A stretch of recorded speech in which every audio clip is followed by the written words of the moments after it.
Bonjour, Shalom Uvracha. Après l'interruption de Pessah, nous reprenons le cours des parachiotes et la paracha de cette semaine, parachat Shemini, pose problème. Effectivement, Moïse inaugure le Mishkan, le tabernacle, la résidence divine, pendant 7 jours, assumant la fonction de grand prêtre.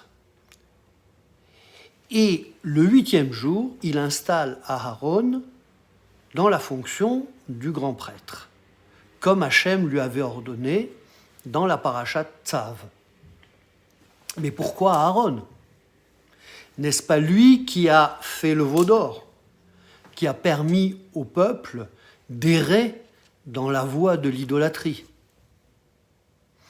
Le Midrash Torah de Kohanim dit qu'Aaron avait honte et qu'il ne voulait pas être grand prêtre.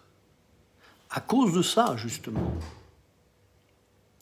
C'est pourquoi Moshe dit à Aaron, « Approche de l'autel, tu as été choisi pour ça. » Comment Aaron, après la faute du veau d'or, pouvait-il incarner la sainteté ? Il se sentait indigne de cette fonction. C'est ce que la psychologie moderne appelle le syndrome de l'imposteur.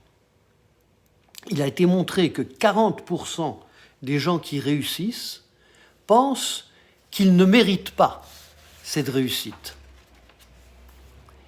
Et Moshe lui dit, c'est pour cela que tu as été choisi, pour obtenir le pardon du peuple devant Hachem. Parce que tu as failli, alors tu peux faire expiation. Approche de l'autel et fais le sacrifice pour ton erreur et ton holocauste et obtiens le pardon pour toi et pour le peuple, dit le texte. Tu sais ce qu'est l'erreur, tu sais ce qu'est le regret, tu veux être pardonné et purifié de ta faute. Tu es le plus approprié à demander pardon pour toi et pour le peuple.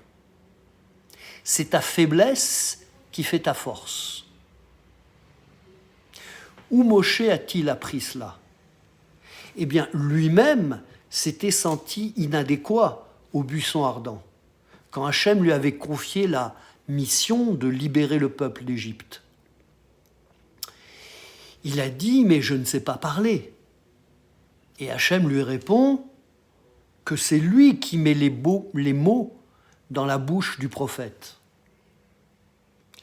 S'il a de la facilité à parler, c'est son propre discours qu'il porte. Mais si ça lui est difficile, alors il est clair aux yeux de tous que c'est Hachem qui parle par sa bouche. Les grands orateurs ne sont pas des prophètes. Ils peuvent devenir des démagogues et des dictateurs. Moshe, lui, n'était pas un orateur et il manquait de confiance en lui. Nadav et Avihu, en revanche, ils avaient confiance dans leur capacité à servir au plus près d'Hachem. Trop confiance. Dans l'enthousiasme de leur jeunesse, ils ont pris leurs encensoirs, ils y ont mis le feu, un feu profane, et se sont approchés d'Hachem. D'ailleurs, enthousiasme, étymologiquement, veut dire être possédé par Dieu. Dans un élan d'exaltation mystique, ils se sont aventurés dans un territoire dangereux dont ils ne maîtrisaient pas les règles. Ils en sont morts. Une trop grande confiance en soi peut mener à la catastrophe. Un trop grand manque de confiance en soi peut mener à l'immobilisme.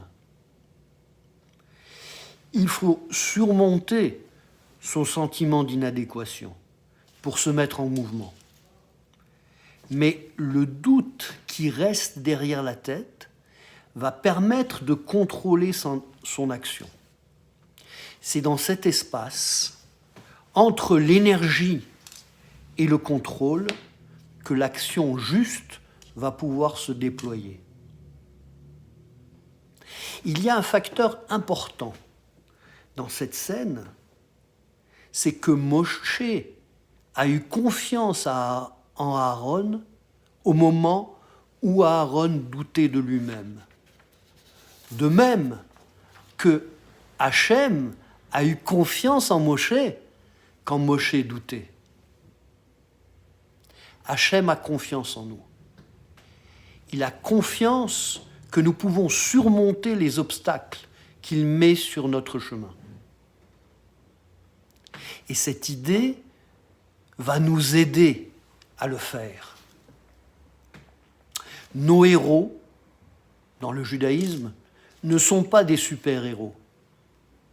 Les patriarches, Moshe, Aaron, sont des hommes, avec leurs défauts et leurs faiblesses. Mais ils les surmontent, et c'est ainsi qu'ils accèdent à un niveau supérieur. On ne nous demande pas d'être des anges, on nous demande de monter par degrés, patiemment, l'échelle qui mène de la terre au ciel. Et nous pouvons le faire. Shabbat Shalom.